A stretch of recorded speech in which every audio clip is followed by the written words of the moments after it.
Hi நண்பா, this is cine commentary. இந்த வீடியோவில் பிரேக்கிங் பேட் சீசன் 1 மிச்ச எல்லா எபிசோடையும் நான் பார்க்க போகிறோம். முந்தைய எபிசோட்ஸ் ஆல்ரெடி அப்லோட் பண்ணியிருக்கோம். அதை இன்னும் பார்க்காதவங்க பிளேலிஸ்ட் லிங்கை மேலே கார்ட்லையும் கீழே டிஸ்கிரிப்ஷன்லையும் கொடுக்குறேன். பார்க்காதவங்க அதை பார்த்துட்டு வந்து இதை பாருங்கள். அப்போ தான் ஸ்டோரி ஃபுல்லாகவே புரியும். வீடியோமே ஃபுல்லாக பார்த்துட்டு இந்த வீடியோ பிடிச்சிருந்தா ஒரு லைக் பண்ணுங்கள். நம்ம சேனலுக்கு நீங்கள் புதுசாக வந்திருக்கீங்கன்னா நம்ம சேனலை சப்ஸ்கிரைப் பண்ணி சப்போர்ட் பண்ணுங்கள். இப்போ வாங்க டைம் வேஸ்ட் பண்ணாமல் வீடியோக்குள்ளே போகலாம்.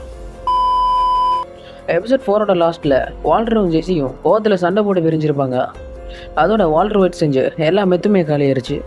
இனிமேல் நம்ம எல்லாத்தையுமே விட்டுட்டு திரும்பி வாழலாம் அப்படின்னு ஒரு கம்பெனிக்கு ஜெஸி இண்டர்வியூக்கு போகிறான். நான் உனக்கு வேலை தரணும் அப்படின்னு அந்த கம்பெனியோட ஓனர் கேட்குறாரு. நான் உங்கள் ப்ராடக்ட்ஸ் எல்லாத்தையுமே நல்லாவே சேல் பண்ணி கொடுப்பேன். கண்டிப்பாக நீங்கள் எனக்கு கொடுக்கக்கூடிய வேலையில் நான் பெஸ்ட்டாக இருப்பேன் அப்படின்னு ஜெஸி சொல்கிறான். நீ சேல்ஸ் நல்லா பண்ணுவேன் அப்படின்னு சொல்கிறதெல்லாம் ஓகே தான். ஆனால் நீ சேல்ஸ் டிபார்ட்மெண்ட்டில் சேரணும் அப்படின்னா கண்டிப்பாக உன்னோட காலேஜ் டிகிரி வேணும். ஆனால் நீ காலேஜ் கம்ப்ளீட் கூட பண்ணாமல் ட்ராப் அவுட் ஆகிருக்க. உடனே எப்படி நான் சேல்ஸ் டிபார்ட்மெண்ட்டில் சேர்த்துக்கிறது? ஆனால் உனக்குன்னே ஒரு வேலை இருக்குது அப்படின்னு சொல்லி அந்த விண்டோவில் இருக்க ஸ்க்ரீன் ஓப்பன் பண்ணி காட்டுறாரு.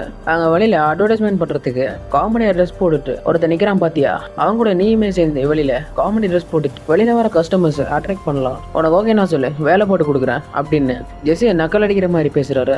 ஜெஸி அந்த ஆளை பச்சை திட்டிட்டு உன் வேலையை வேணாம் ஒன்று வேணாம் அப்படின்னு சொல்லி வெளியில் வரான். ஆல்ரெடி வெளியே அட்வர்டைஸ் பண்ணுறதுக்கு நின்னவர் ஜெஸி ஆஃபீஸ்லேருந்து வெளியில் வரான். அப்படிங்கிறத பார்த்துட்டு ஜெஸி நீ என்ன பண்ணுற அப்படின்னு கேட்குறான். இவனுமே ஜெஸியோட ஃப்ரெண்ட் தான். நான் லாஸ்ட் நைட் ஒரு பார்ட்டிக்கு போனேன். அங்கே எல்லாருமே ட்ரக் யூஸ் பண்ணாங்க. நானுமே அதை யூஸ் பண்ணி பார்த்தேன். சும்மா சொல்லக்கூடாது, அது என்ன சொர்க்கத்துக்கே கூட்டிட்டு போச்சு. நீ தான் சேல் பண்ண அப்படின்னு அங்கே இருக்க எல்லாருமே சொன்னாங்க. அந்த ட்ரக் வாங்கிட்டு இருக்கா அப்படின்னு கேட்குறான். நான் ட்ரக் பிஸ்னஸ் பண்ணுறத நேரத்துலேருந்து விட்டுட்டேன். இனி ஏதாச்சும் நல்ல வேலை பண்ணலாம் அப்படின்னு இருக்கேன். ஏன்டா லூசி மாதிரி பேசுகிற? அந்த ட்ரக்குக்கு இங்கே நல்லாவே டிமாண்ட் இருக்குது. இந்த டைமில் அதை பண்ண மாட்டேன்னு சொன்னா இப்படி அந்த ட்ரக் என் கூட இருக்க ஒருத்தவன் தான் செய்வான். ஆனால் எனக்கு அவருக்கும் செட் ஆகலை. அதான் அவன் கூட சண்டை போட்டு நான் தனியாக வந்துட்டேன். அந்த மெத்த ஒன்றால் பண்ண முடியாதா? அதனால பண்ணுறப்போ நான் கூட இருந்து பார்த்துருக்கேன். எனக்கு கொஞ்சம் தான் தெரியும். ஆனால் நான் அதை செஞ்சாலுமே அந்த அளவுக்கு பெர்ஃபெக்டாக இருக்காது. உனக்கு கொஞ்சம் தெரியும்னு சொன்னல, அப்போ ட்ரை பண்ணி பார்க்கலாம் அப்படின்னு ஜெஸியை கன்வின்ஸ் பண்ணி அந்த வேனுள்ள 2 பேருமே வராங்க. வால்டர் பண்ணுறப்போ பக்கத்துல இருந்து பார்த்த எல்லாத்தையும் ஜெஸி கொஞ்சமாக ரிக்ரியேட் பண்ணுறான். டைம் கொஞ்சமாக போகுது. கொஞ்ச நேரத்துக்கு அப்புறம் அந்த மெத்தை ரெடி பண்ணுறான். ஆனால் அது வால்டர் பண்ண அளவுக்கு அவ்வளோ பெர்ஃபெக்ட் இல்லை. வால்டரால் பண்ண முடியறப்போ என்னால் மட்டும் ஏன் பண்ண முடியலை அப்படின்னு கோவத்தில் அந்த மெத்த எல்லாத்தையுமே கொண்டு போய் வெளியில் கொட்டுறான். அதை பார்த்து அந்த ஃப்ரெண்டு உனக்கு என்ன பைத்தியம் பிடிச்சிருச்சா, இதெல்லாத்தையுமே நீ வெளியில் கொட்டின அப்படின்னு கேட்குறான். இது அந்த அளவுக்கு கிளியராக இல்லை, நம்ம திரும்பவும் செஞ்சு பார்ப்போம் அப்படின்னு ஜெஸி சொல்கிறான். திரும்பவும் ரெடி பண்ணுறான், கிளியராக வரல கொட்டுறான். திரும்ப ரெடி பண்ணுறான், கிளியராக வரல கொட்டுறான். அதை பார்த்ததுமே கூட இருக்கிற ஃப்ரெண்டு ரொம்பவே டென்ஷன் ஆகுறான். ஏன்னா அந்த மெத்த ரெடி பண்ணுற பொருள் எல்லாத்தையுமே வாங்கிட்டு வந்ததே அந்த ஃப்ரெண்டு தான். அது எல்லாத்தையுமே வெளியில கொட்டுறதுக்கு எடுத்துட்டு போறப்போ இப்ப மாமாவுக்கு கோவம் வந்துருச்சு. நீ பாட்டுக்கு செய்யற எடுத்துட்டு போய் கொட்டுற, இந்த மெத்த கிளியரா கூட பரவாயில்ல, இதே எனக்கு போதும், இதை நான் வித்துக்கிறேன், என்கிட்ட கூட இந்த மெத்தெல்லாம் செட் ஆகுது, நம்ம இன்னும் கிளியரா பண்ணணும், வரல நான் திரும்ப பண்ணிட்டு இருப்போம் அப்படின்னு ஜெஸி சொன்னதை கேட்டு அப்ப அந்த இடத்துல 2 பேருக்குமே சண்டை வருது.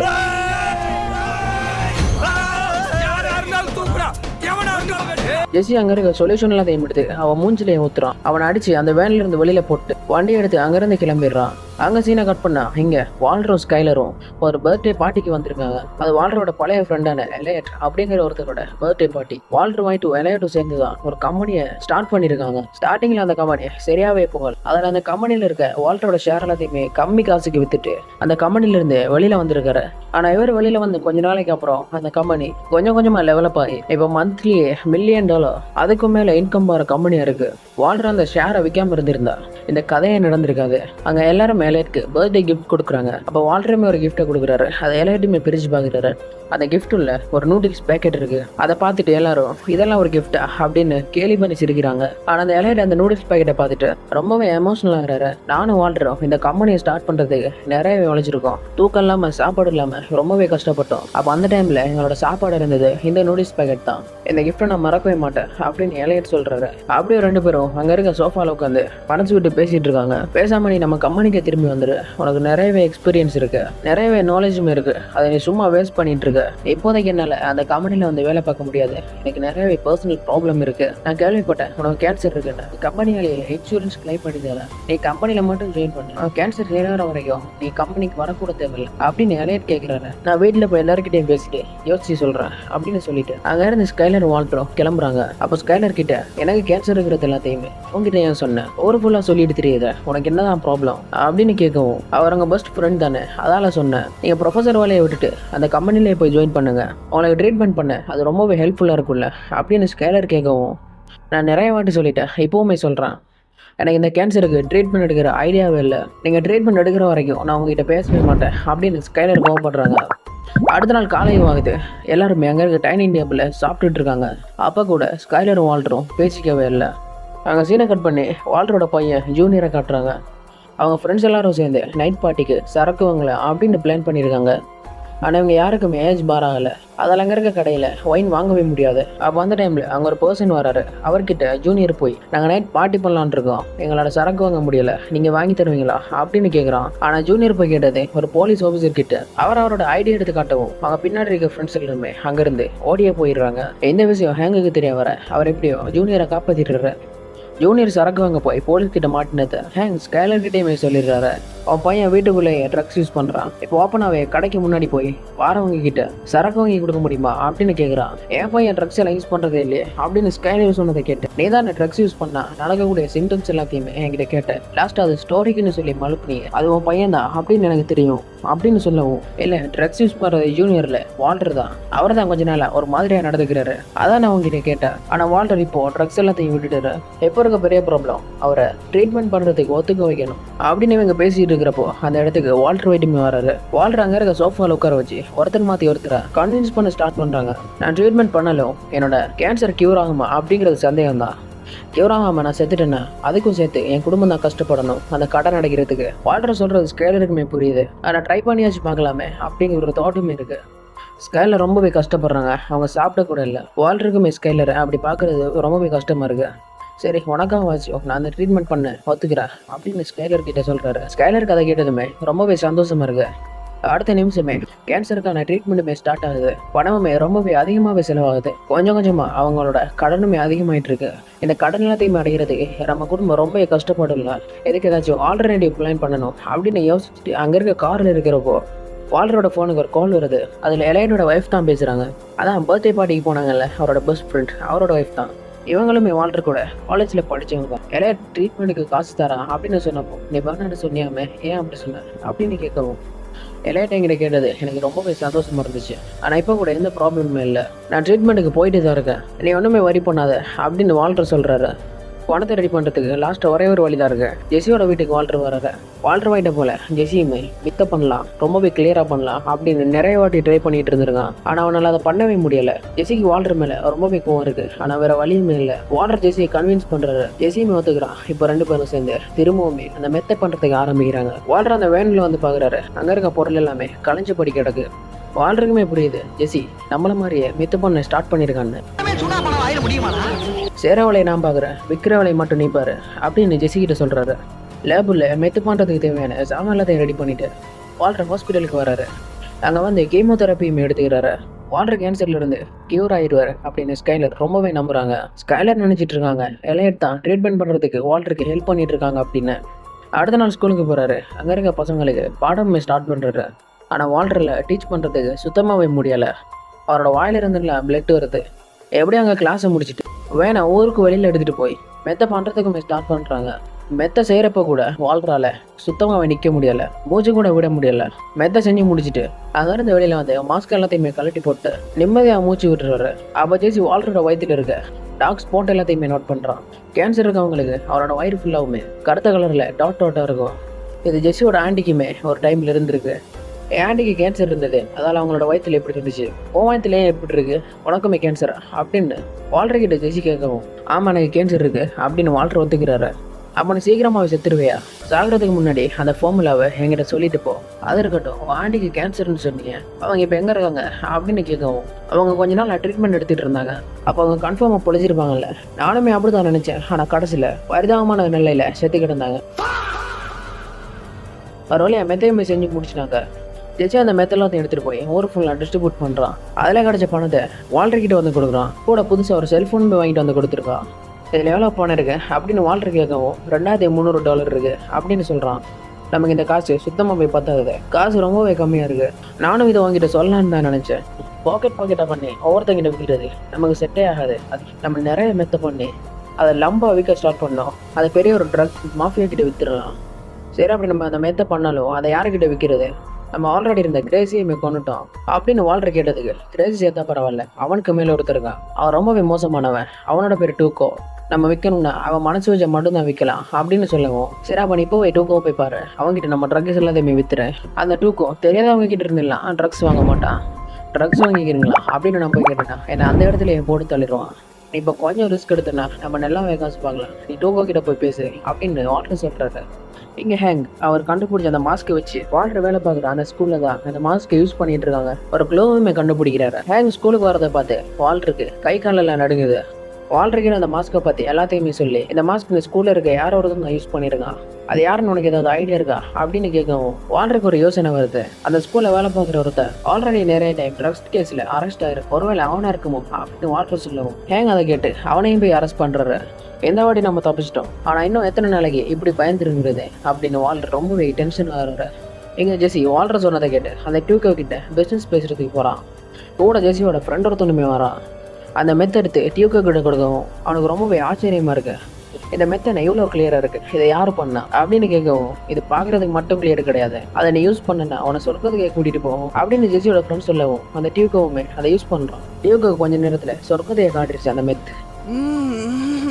ரொம்ப பிடிச்சிருக்கு. இந்த மெத்தை நானே எடுத்துக்கிறேன், காசை நான் கொடுத்து அனுப்புறேன், நீங்க இருந்து கிளம்பு அப்படின்னு சொல்லவும், இப்போ காசு ரொம்பவே அர்ஜென்ட்டாக இருக்கு, இங்கேயே கொடுத்தீங்கன்னா நல்லா இருக்கும் அப்படின்னு ஜெஸி சொன்னதை கேட்டு, நான் தான் சொல்றேன்ல உன் காசு உனக்கிட்ட அனுப்பி வைக்கிறேன், நீங்க இருந்து கிளம்பு. ஜெஸிக்கு கோவம் வருது. அந்த மெத்தை எடுத்துட்டு அங்கிருந்து கிளம்புறான். ஆனால் ஃபுல்லாவுமே டியூக்கோட ஆள் தான் இருக்காங்க. ஜெஸியுமே பிடிச்சிடுறாங்க. என் இடத்துக்குள்ளேயே வந்து தைரியமா காசு கொடுத்தா தான் போவேன் அப்படின்னு சொல்றல, உனக்கு இப்போ காசு தானே வேணும் அப்படின்னு சொல்லி அங்கே இருக்க ஒரு லோக்கர்ல இருந்து ஒரு பேக் ஃபுல்லாவுமே காசு கட்ட எடுக்கிறாரு. அந்த பணம் இருக்க பேக்கை வச்சு ஜெஸியை போட்டு அடின்னு அடிக்கிறாரு. ஜெஸி அடி தாங்க முடியாமல் அங்கேயே மயங்கிடுறான். வால்டர் வீட்டுக்கு வந்து ஜெஸிக்கு கால் பண்ணுறாரு. ஆனால் ஜெஸி ஆன்சர் பண்ணவே இல்லை. ரொம்ப நேரமாக ட்ரை பண்ணதுக்கப்புறம் ஜெஸிக்கு கூட வந்து அந்த ஃப்ரெண்டு அந்த ஃபோனை அட்டன் பண்ணுறான்.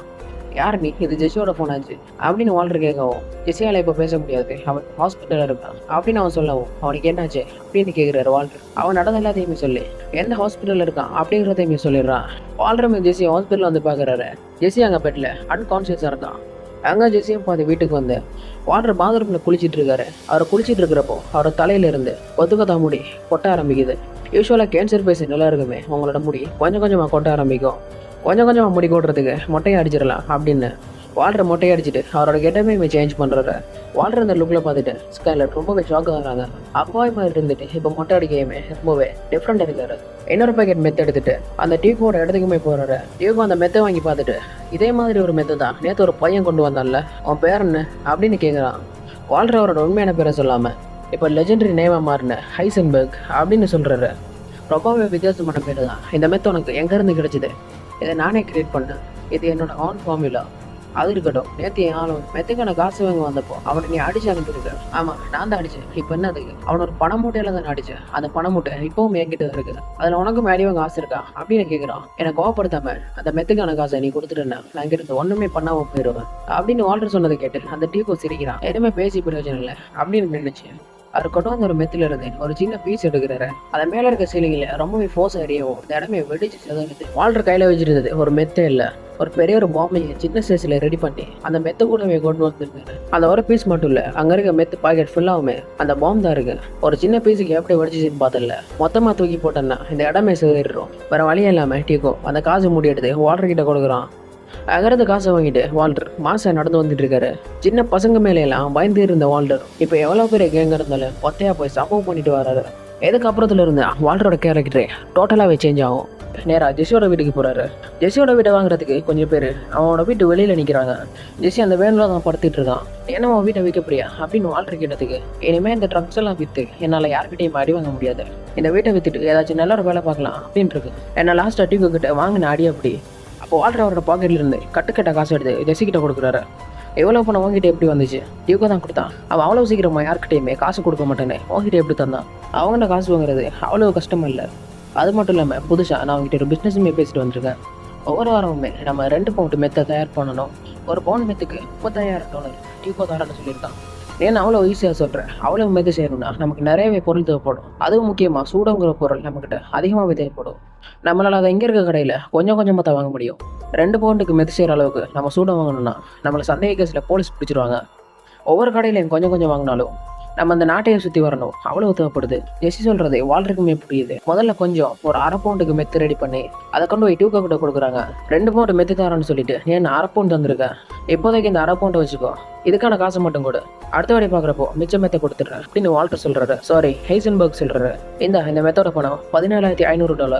எனக்கு கொஞ்சம் பணம் தேவைப்படுது, நீ எனக்கு கொஞ்சம் பணம் கொடு, நான் உனக்கு செஞ்சு கொடுக்குற மெத்துல இருந்து அந்த பணத்தை கழிச்சிக்கோ அப்படின்னு ஹைசன்பர்க் கேட்குறாரு.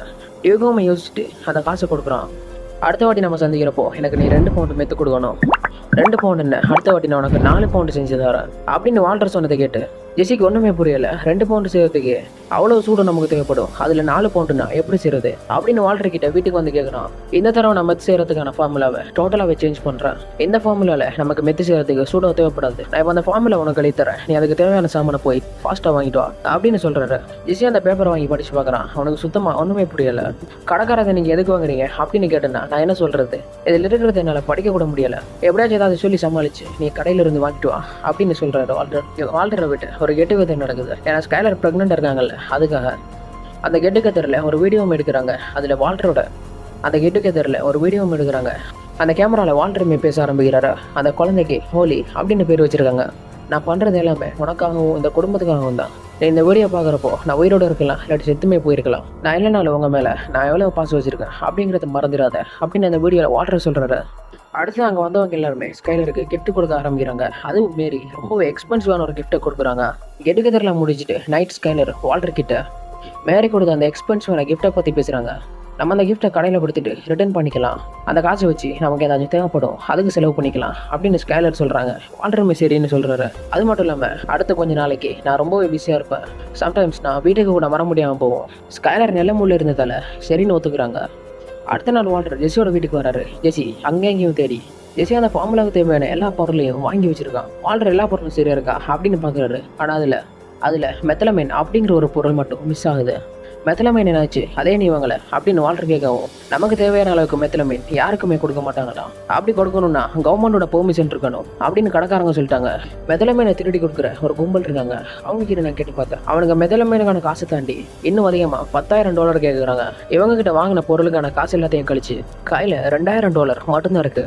அந்த கும்பல் அந்த மெத்தலமைனை எங்கேருந்து திருடுவாங்க, பக்கத்தில் ஒரு ஃபேக்ட்ரி இருக்கு, அங்கேருந்து அவனை திருடுவானுங்க. அப்போ அந்த மெத்தலமைனை நம்மளே திருடலாம், அது அவ்வளோ ஈஸியான வேலை இல்லை. அந்த ஃபேக்ட்ரி ஃபுல்லாகவுமே லாக்டாக இருக்கும்.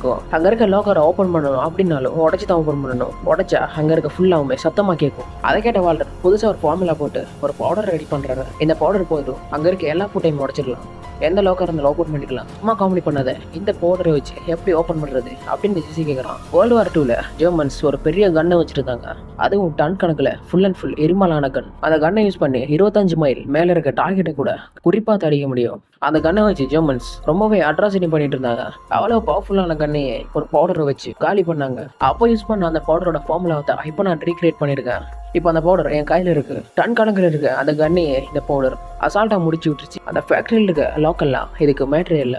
எங்க ஸ்கைலர் மேரி கொடுத்த அந்த கிஃப்ட்டை ஒரு கடையில் ரீசேல் பண்ணலாம் அப்படின்னு போயிருக்காங்க. அவங்க அந்த பொருளெல்லாம் பார்த்துட்டு ஸ்கைலரை தனியாக கூப்பிட்டு, இந்த பொருளை நீங்க எங்க இருந்து திருடினீங்க, உண்மையா சொல்லுங்க, கொஞ்ச நாளைக்கு முன்னாடி எங்க கடையில இருந்து திருடு போன பொருள் தான் இது அப்படின்னு அந்த கம்பெனியோட மேனேஜர் கேட்கிறாரு. அப்படின்னு அந்த கடையோட ஓனர் கேட்கிறாரு. அதை கேட்டு ஸ்கைலருக்கு ஒண்ணுமே புரியல. என் பிரெக்னென்ட்டுக்காக ஒரு கெட் டுகெதர் நடந்துச்சு, அங்கதான் இதை எனக்கு கிஃப்டா கிடைச்சிச்சு அப்படின்னு ஸ்கைலர் சொல்றாங்க. ஓ அப்படியா, அப்போ உங்களுக்கு கிஃப்ட் கொடுத்தேன் அவங்களோட பேரை சொல்லுங்க அப்படின்னு அந்த ஓனர் கேட்கிறாரு. ஸ்கைலருக்கு மேரியை மாட்டி விடணும் அப்படிங்கிறதுல இஷ்டமே இல்லை. ஸோ ஸ்கைலர் பிரெக்னன்சி வழி வருது அப்படின்னு அங்கே ஒரு நடிப்பை போடுறாங்க. அந்த கடையோட ஓனருமே பிரெக்னெண்டாக வேற இருக்கீங்க போயிருங்க அப்படின்னு சொல்றாரு. நிலவரை தப்பிச்சோம் அப்படின்னு ஸ்கைலர் அந்த கடையில இருந்து வெளியில கிளம்புறாங்க. அங்கேருந்து போய் உடனே மேரியை தான் மீட் பண்றாங்க. மேரியை போட்டு ஸ்கைலர் ரொம்ப திட்டுறாங்க. ஏன்னா உண்மையாவே மேரி தான் அந்த பொருளை திருடி இருக்காங்க. நைட்டு வால்டரும் ஜெஸ்ஸியும் அந்த ஃபேக்ட்ரி உள்ள வராங்க. அங்கே ஒரே ஒரு கார்டு மட்டும் கோல்ஃப் வண்டியில் அந்த ஃபேக்ட்ரி உள்ள ரவுண்ட்ஸ் போயிட்டு இருக்காரு. அதனால அந்த கோல்ஃப் வண்டியில் எங்கேயும் அங்கேயும் போயிட்டு இருக்கான். ரொம்ப நேரமாக அவங்கள வெயிட் பண்ணிட்டு இருக்காங்க. அவன் போகிற மாதிரி இல்லை. திடீர்னு அந்த ஆளுக்கு பாத்ரூம் வந்துச்சு போல. அங்கே இருக்க பாத்ரூம் இல்லை, கோல்ஃப் வண்டி வெளியில் விட்டுட்டு உள்ளே போயிடுறான். அந்த கோட் அங்கே இருக்க பாத்ரூமில் போறாரு. அந்த பாத்ரூம் டோரை ஓப்பன் பண்ண முடியாத அளவுக்கு வெளியில இருந்து க்ளோஸ் பண்ணிடுறாங்க. அங்கேருந்து நேராக அந்த கெமிக்கல் இருக்க ரூம் உள்ள போகிறாங்க. அங்கேருந்து நேராக கெமிக்கல் இருக்க ரூம் உள்ள போகிறாங்க. வால்டர் அந்த பவுடர் எடுத்து அந்த லோக்கல்ல போட்டு அதில் தீ வச்சு விட்டுறாரு. கொஞ்ச நேரத்தில் அந்த பவுடர் வெடிச்சு அந்த கதவே மெல்ட் ஆயிருது. ஒரு வழியா உள்ள போய் அந்த மெத்தலமைன் எடுத்துட்டு அங்கிருந்து எஸ்ஐ வந்துடுறாங்க. அங்கிருந்து மெத்தலமைன் எடுத்துட்டு வந்து வேனில் வச்சு ஜெசியோட வீட்டுக்கு வந்துடுறாங்க. வழக்கமான வேன் எடுத்து ஊர் வழியே போய் அதை மெத்த பண்ணலாம் அப்படின்னு போறப்போ அந்த நேரம்னு பார்த்து அந்த வேனுமே ஸ்டார்ட் ஆக மாட்டுது. இப்போ இவங்களுக்கு வேற வழியே இல்லை. அந்த வேனில் இருக்க எல்லா பொருளையும் எடுத்து ஜெசியோட வீட்டு பேஸ்மெண்ட்ல செட் பண்றாங்க. ஒரு வழியா அவங்ககிட்ட எல்லா பொருளுமே இருக்கு. நைட்டு பகல்ல கண் முடிச்சு ஒரு வழியா அந்த 4 டன் மெத்தையுமே செஞ்சு முடிக்கிறாங்க. டியூகோவை மீட் பண்றாங்க. அந்த மெத்தை டியூகோ பார்த்துட்டு நீ முதல் கொடுத்த மெத்து வெள்ளை கலர்ல கிளியரா இருந்துச்சு, இந்த மெத்து என் ப்ளூ கலர் இருக்கு அப்படின்னு கேட்குறான். இதை வாட்டி நான் அந்த ஃபார்முலா கொஞ்சம் சேஞ்ச் பண்ணேன், எந்த மெத்தை யூஸ் பண்ணி பாரு அப்படின்னு ஹைசன்பர்க் சொல்லு. டியூகோ அதுல இருந்து ஒரு மெத்தை எடுத்து யூஸ் பண்ணி பாக்குறான். எந்த மெத்து அதை விட ரொம்பவே பயங்கரமா இருக்கு. அப்பதான் இந்த டயலாக் வரும். டியூகோ ஆல்ரெடி கொடுத்த அந்த காசை கழிச்சிட்டு இப்போ மிச்ச பணத்தை கொடுக்குறான். நம்ம அந்த பிசினஸ் கண்டினியூ பண்ணிக்கலாம். 4 டன் இல்லை 5, 6, 7 டன் கொடுத்தாலும் நான் அதை வாங்கிக்கிறேன் அப்படின்னு டியூகோ சொல்லிட்டு அங்கிருந்து கிளம்புறான். இந்த இடத்துல தான் வால்டர் ஒயிட் முழுசாவே ஹைசன்பர்க்கா மாற ஆரம்பிக்கிறாங்க. எங்கே அந்த சீசன் 1 லாஸ்ட் எபிசோடுமே முடியுது. நெக்ஸ்ட் எபிசோட அடுத்த வீடியோல பார்க்கலாம். வீடியோ எப்படி இருந்துச்சு, நல்லா இருந்துச்சா? உங்களுக்கு பிடிச்சிருந்தா ஒரு லைக் கொடுங்க. நம்ம சேனலுக்கு புதுசாக வந்திருக்கீங்கன்னா சேனலை சப்ஸ்கிரைப் பண்ணி சப்போர்ட் பண்ணுங்க. வேற என்ன மூவிஸ் பண்ணலாம் அப்படிங்கறத கமெண்ட்ல சொல்லுங்க. பிடிச்சிருந்தா லைக் பண்ணுங்க, ஷேர் பண்ணுங்க, கமெண்ட் பண்ணுங்க. இன்னும் சந்திக்கிறேன். பாய்.